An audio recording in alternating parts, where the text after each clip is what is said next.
কৌতুক তো আমি খুব একটা ভালো পারি না, তবে আমি মিমিক্রি করে দেখাই, এটা কৌতুকেরই কাজ করবে।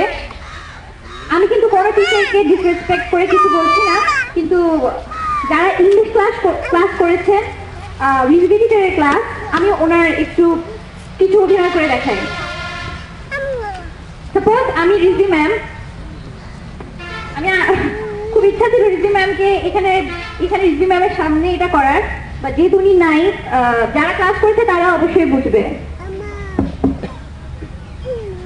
রাহা, তাকিয়ে আছো কেন আমার দিকে? আমার মুখে সব লেখা আছে, বইয়ের দিকে তাকাও। কিছুক্ষণ ক্লাস নিল ম্যাম আবার। রাহা, grow up, control yourself, বইয়ের দিকে তাকাও।